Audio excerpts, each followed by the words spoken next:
Welcome to the webinar, everyone.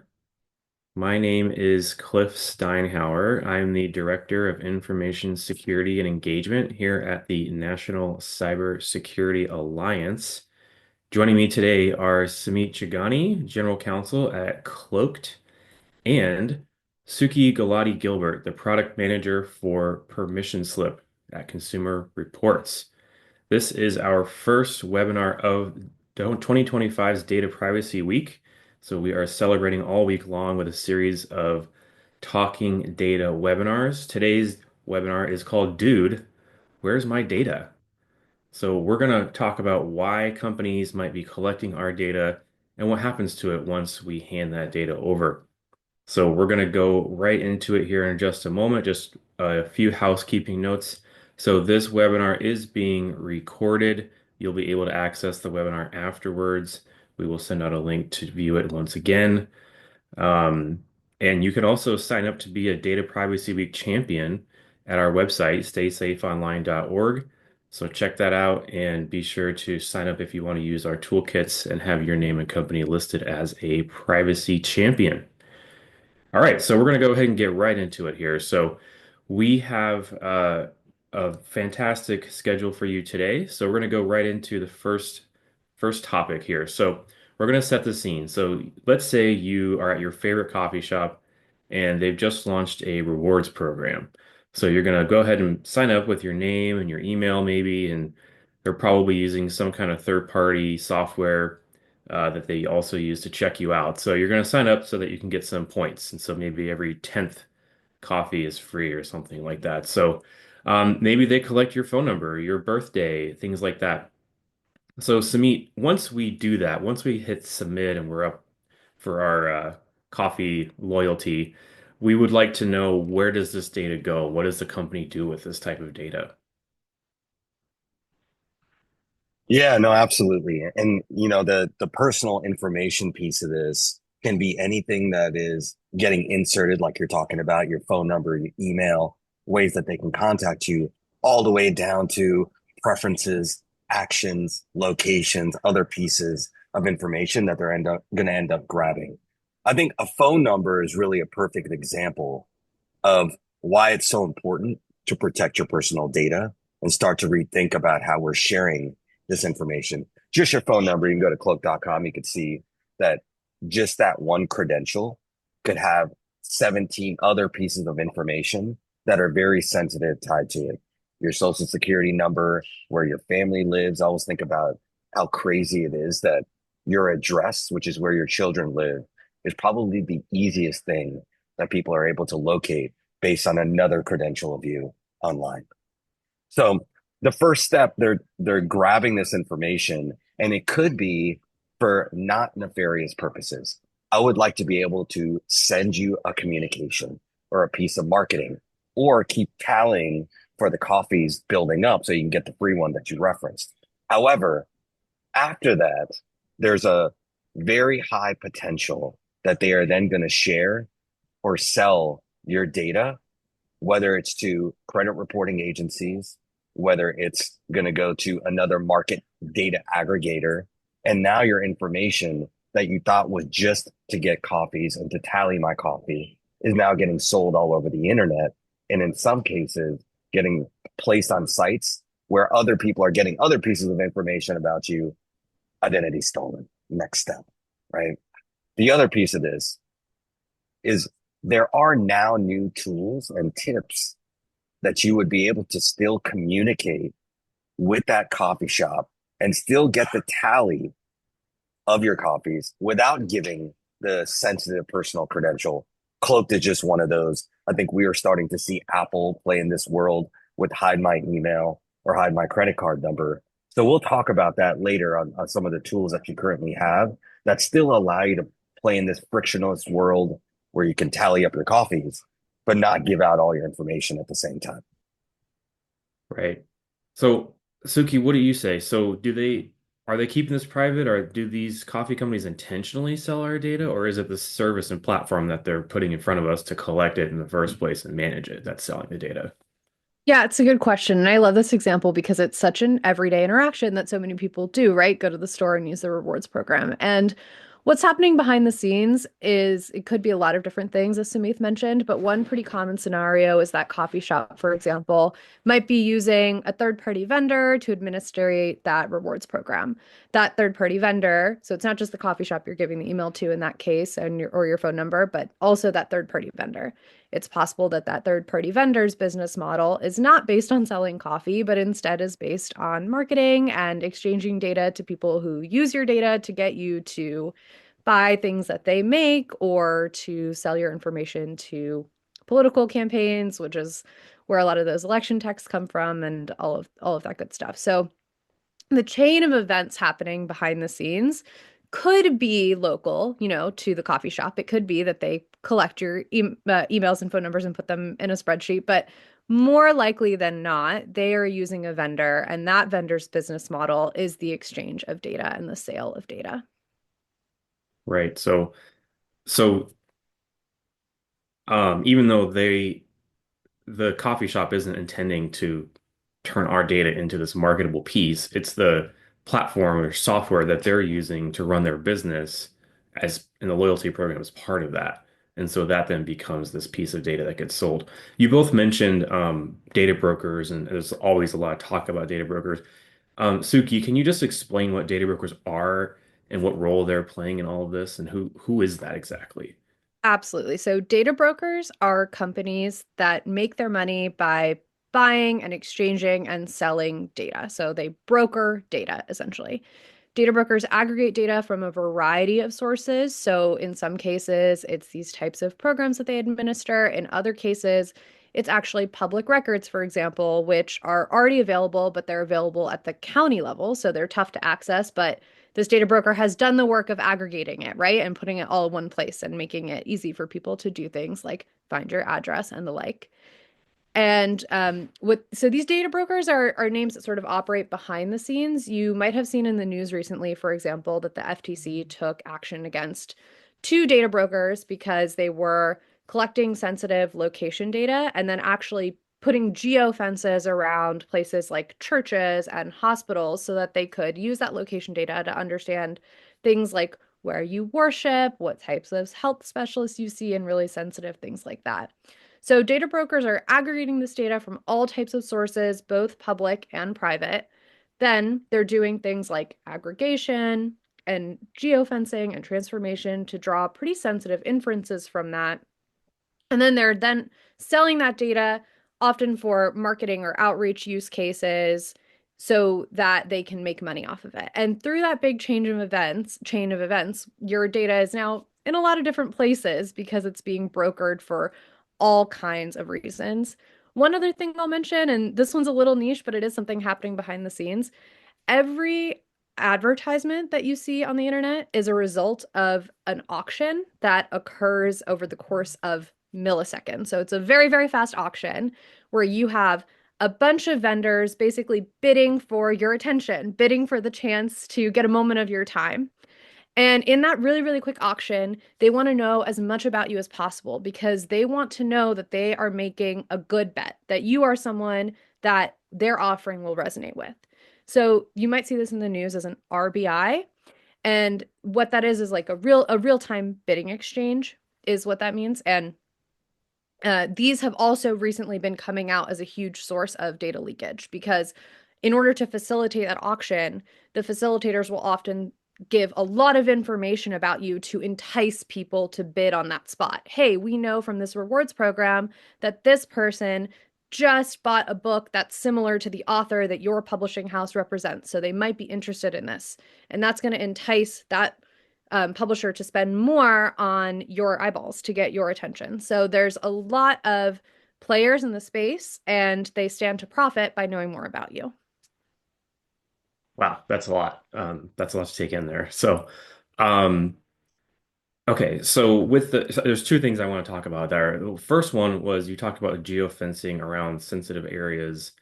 Um, and then you said the FTC made a judgment or made a fine about that. Um, So I mean, is that illegal for data brokers to do that, or is it just kind of outside of what the FTC would consider reasonable practice? Is there a law against that, is what I'm asking, I guess. So the short answer is no, right? Right now, there is no federal regulation of data brokers. It's starting to come out. The CFPB has proposed something, but as of today, there is nothing that prevents exactly what they did. The tough thing, and I think what we start to see is when it gets into the ick factor of what they're using the data for, regulators will come in with side regulations that would be able to have an impact on this. For example, UDAP under the CFPB, unfair, deceptive acts and practices, also has harassment as part of the world of what they're able to regulate. The FTC, if you're using this data for improper purposes, that may not be just the fact that you're buying and selling the data, but you're using it for example, like making a credit decision when it's not FCRA data, or there's some fair lending component that's tied to it. You start to see them bringing in other regulations. But the short answer to your question is no, but it's starting to creep up Right. regulation. All right. So once they start to violate some other regulation with this data, it kind of sounds like then it starts to be coming into play. They have to chain it together. Um, okay. So then the other question is, and this kind of leads into our next question, is how is that location data coming about? Like, how are they actually collecting and knowing that location data by a church or by a sensitive place like that? We signed up for a free coffee. How is this turning into location data?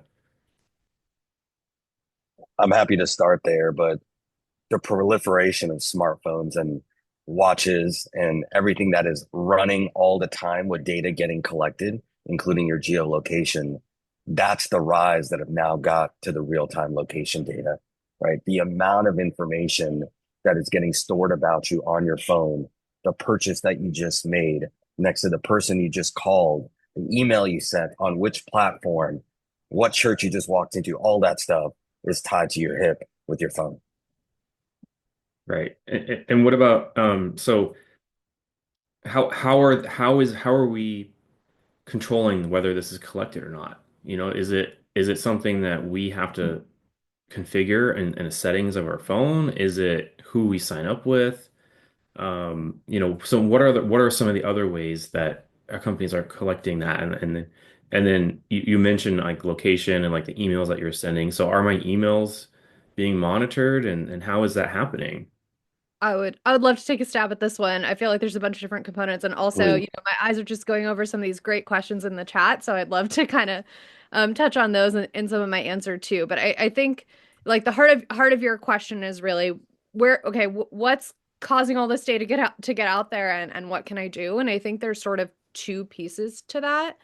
So, what one is called data minimization, right? And what I mean by that is sort of limiting the places that you give your data, because as Sumit alluded to, the tracking is often difficult to understand all the different places it's happening. When Apple has that pop-up that says, "Oh, this app is tracking your location in the background. Do you want to limit it to only when you're using it?" Or those on-site interventions, it's because you might have applications on your phone that are collecting location data without you necessarily realizing it, um, things like that.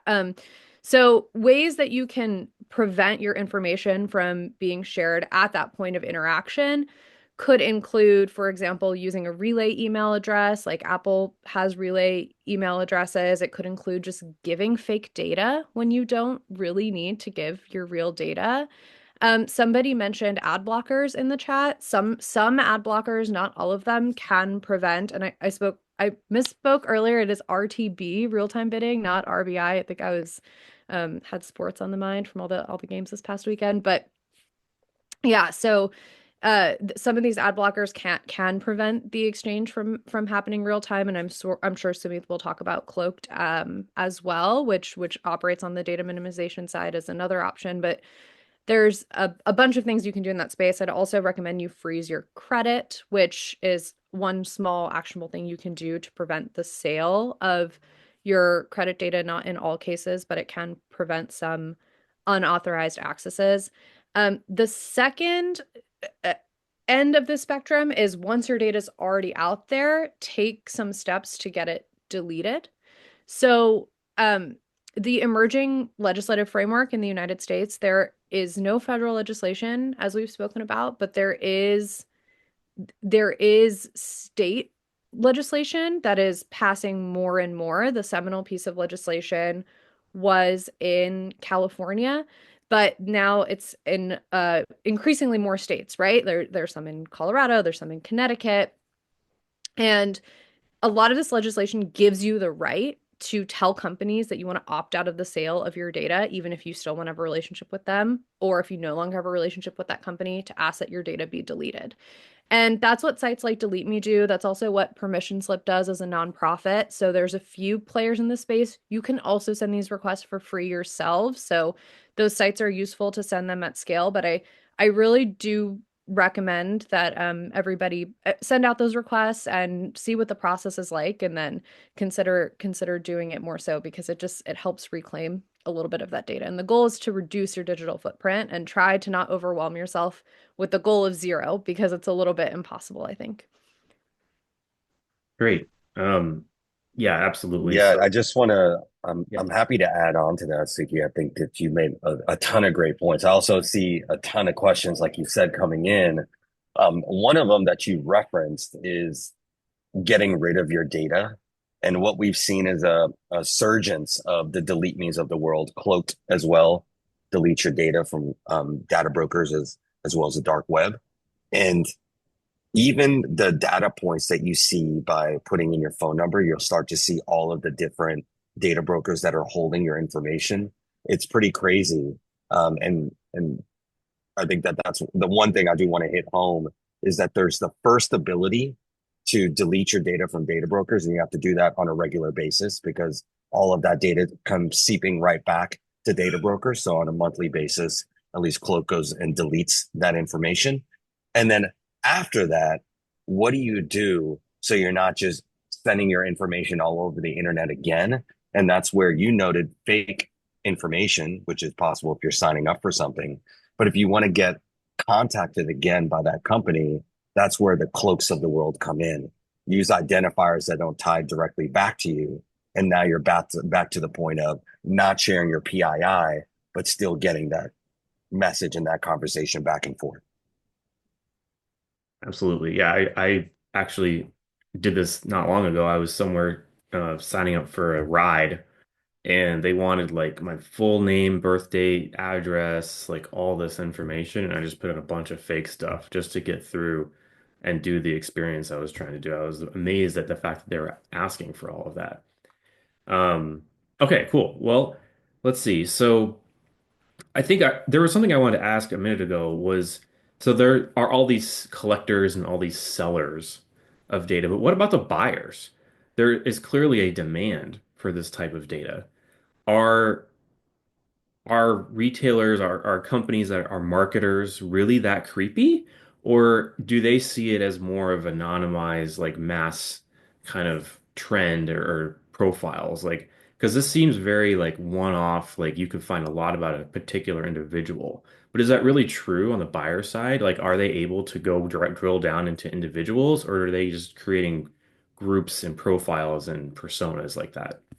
Either one of you can answer that one. Yeah, I'm happy to go first. The short answer is yes. You can get to the very small minutia of an individual based on what's on consumer reports and on the data broker sites. And again, that could be from a single credential that allows somebody to look you up, right? Whether they have permissions within the gate of why they are looking you up is really case by case. That's why it's tough to track down. Oh, you said yes to this specific company being able to ping your data to be able to market something to you. But then what about the conduit you used, like we talked about at the beginning, to get to that data? What about the screen that was the front end UX where you entered that data? So there's a lot of parties along the way, but absolutely you can get to the very small minutia, including the bubble gum you just bought from CVS a day ago. Hmm. Hmm. Okay.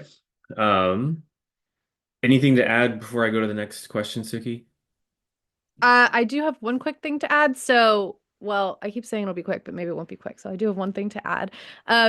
Well, uh, just to echo that point that you can get pretty granular about an individual, and it just depends so much on the data vendor and what type of data they're selling. But I saw a question come in the chat that said, "Hasn't this always been possible with phone books? I mean, what's new about this?" And what I would love to add to that is just two quick things. So first, yes, phone books have already existed. Whitepages.com is alive and well, and it is one of the ones we try to help get our users removed from. So, they're the digital counterparts of the kind of analog phone books. I think we do try to help people get off those as well. But I think what's different now in the internet is the ease of access means that way more people can get access to that information, but also the picture painted is a little bit more than just your phone number, address, and email. So the phone number, address, and email are almost what your data is often keyed under, right? So we might give a data broker your phone number and address in order to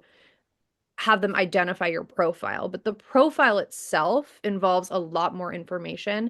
It could be things like where you visited, your purchase history, inferences of your health information, what party you vote for or registered with, things like that. So, um, yes, it can be at the individual level, and it's sort of supercharged in this digital age. And I think that that's what's different now. Yeah.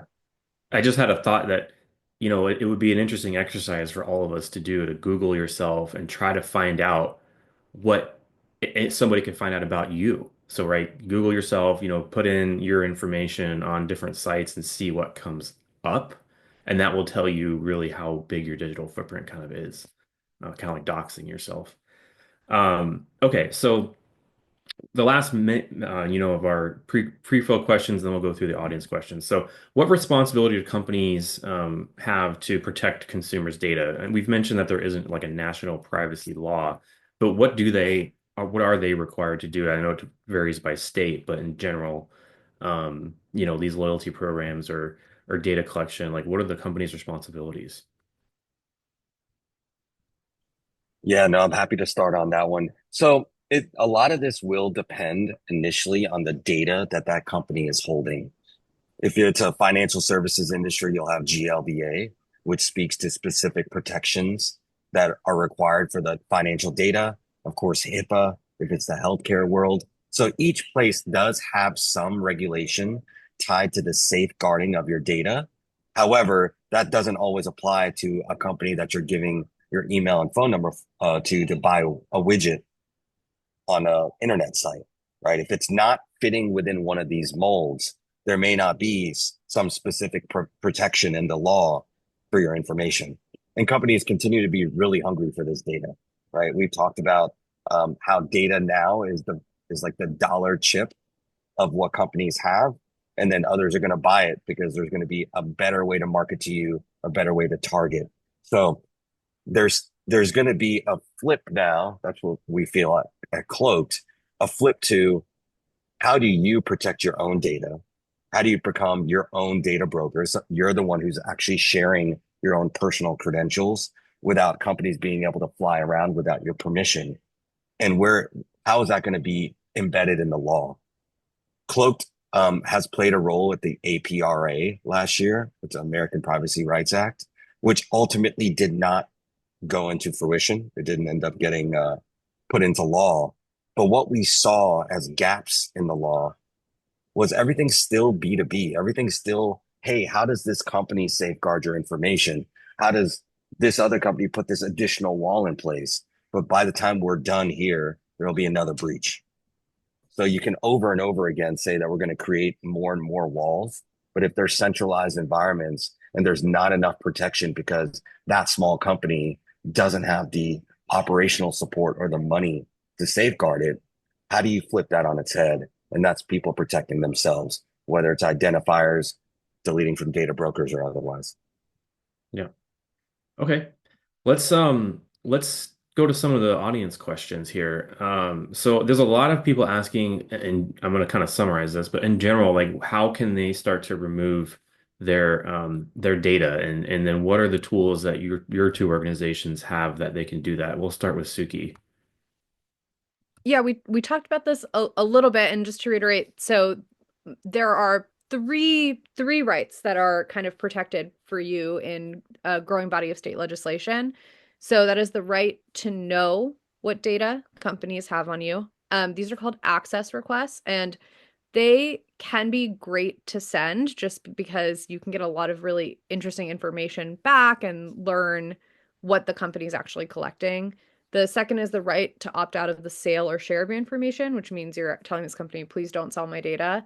And the third is to ask that the company delete any data that they have on you. So, what I would, I would recommend sending out these legal requests. Again, permission slip is an application run by Consumer Reports from a nonprofit perspective to help send these out at scale. But you can also do it yourself by going to the company's privacy policy is the best way to do it. So you go to the company, you go to their privacy policy, and they should have a way for you to send these requests. Another thing I'll say is often people don't know where to start with identifying data brokers.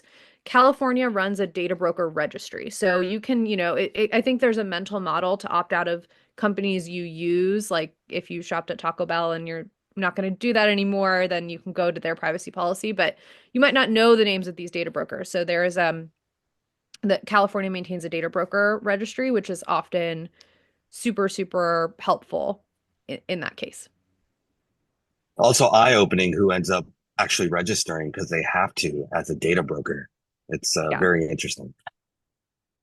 Yep. I also want to say for the individuals that don't have rights protected in your state, aside from all the great data minimization tips we talked about, I still think it's good to send these requests. And the reason I think that is because it applies pressure to companies from a marketplace perspective. I think the short-term solution to this, right, is to give out less of your data and to send these requests to get it deleted. But the long-term solution is to create a marketplace that incentivizes companies to be respectful with your data. And so the extent to which you can communicate to companies that this matters to you, reward companies which are doing a good job with your data, you can still exert influence even if your legislative rights aren't protected yet. All right. Yeah. Plus one on being selective about what you're sharing. Of course, the world is very different than it was when it was pen and paper, and it would take that much longer for somebody to get pieces of your information. And of course, opting out of data sharing, which can be done right when you sign up for a product or service, is something that at least on paper, gets them to stop doing what they are doing. And then, of course, we have all the tools that we discussed, whether it's VPNs, the cloaks of the world, or otherwise, that they're all at people's disposal. I just think we haven't got to the point that it is frictionless to use all of these different things in all the different areas of our life. And I think we're going to get there soon, very similar to Apple 2FA, which none of us think about anymore. That's you getting the code that shows that you are actually that person on your phone and it just popping right up for you to put it in. I think we're going to get to that point on privacy tools, and at Cloak, we're definitely striving to get to that ease and frictionless approach. Right. Yep. Awesome. Okay, let's see. So is there any risk in using a data deletion service? Like you're having to put in your information in there, obviously, anyways. Beyond the cybersecurity of the site itself, are they then turning on and collecting this data too, or are they actually all, doing this on your behalf as a service? It's a great question. I think it's super important that you trust the data deletion service. And so, of course, can't speak to all of them. There were unfortunately a few services that were recently revealed to be selling data to data brokers in the background. So that was extremely, extremely unfortunate.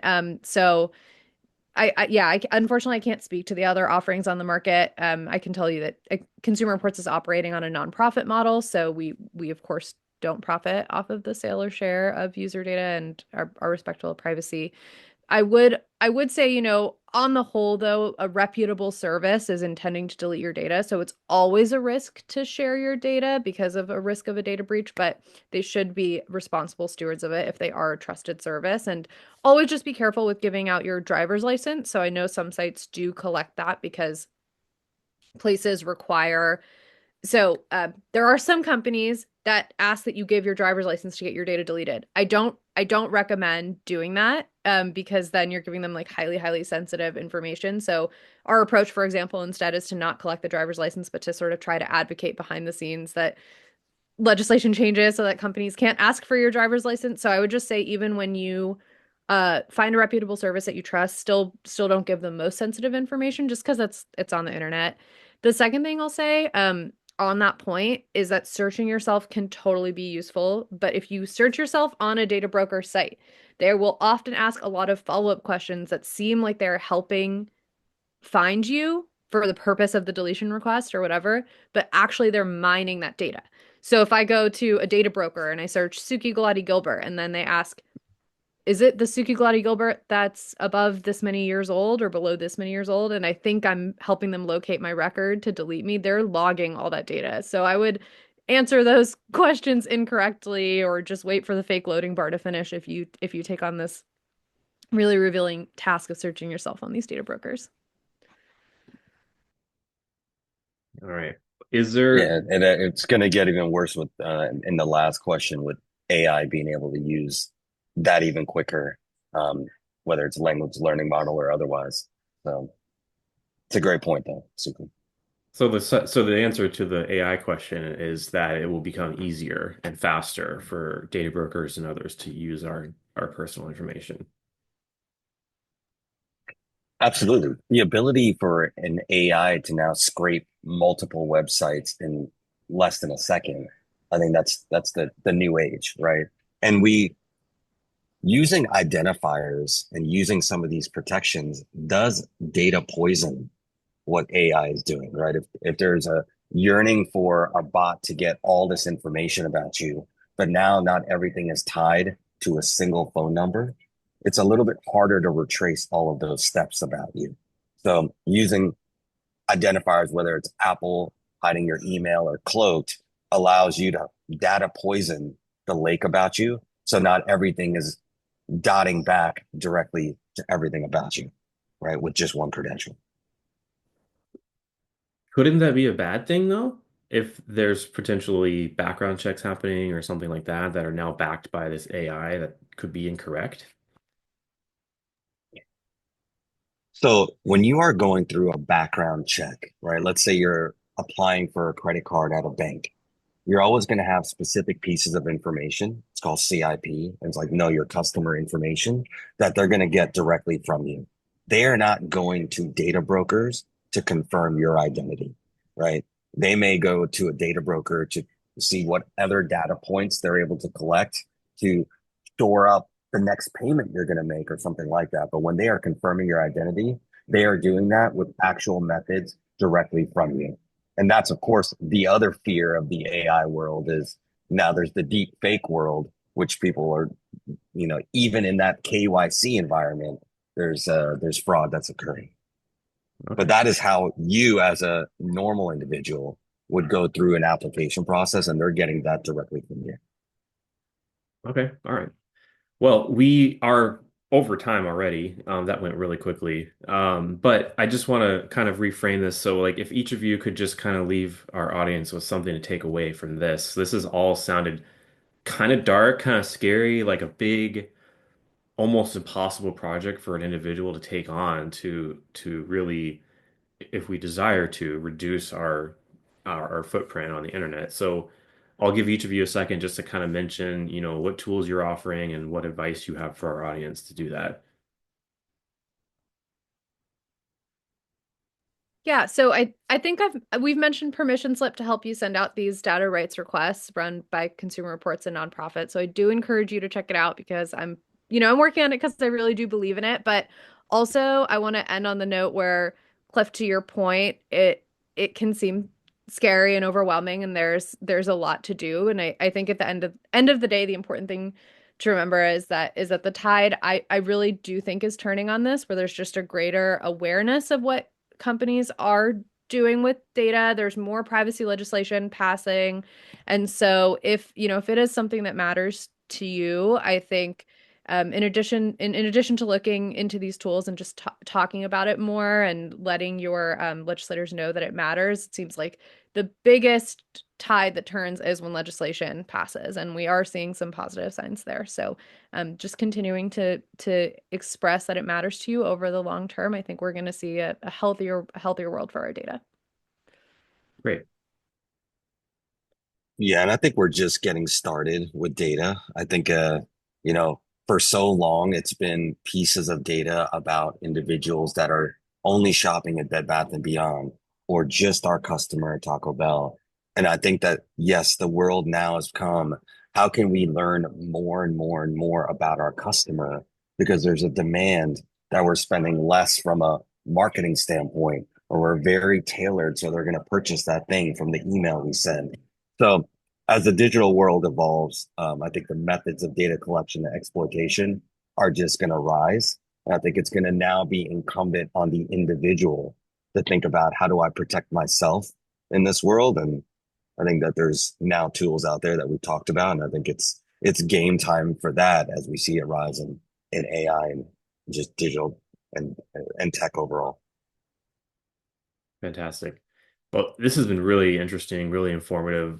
There's a lot here. I know this is a conversation that's going to continue to evolve and to keep going. We didn't get to nearly all the questions that we had, so I apologize for that. But feel free to interact with us on social media. We'll be posting the recording of this webinar. We're going to be posting on LinkedIn all week to have conversations about data privacy. And you're more than welcome to send us follow-up questions and we'll find a way to get them answered. So thank you so much for joining and thank you so much for being on with me, Suki and Sumi. This has been really, really great. And I know that the audience has gotten a lot of information out of this. So we will wrap it up here and everybody have a great rest of your day and continue to follow us for the rest of Data Privacy Week. And we will sign it off there. Thank you so much. Have a great one. Thanks so much for a great conversation. Thanks, Lou. Thanks, Suki. Bye.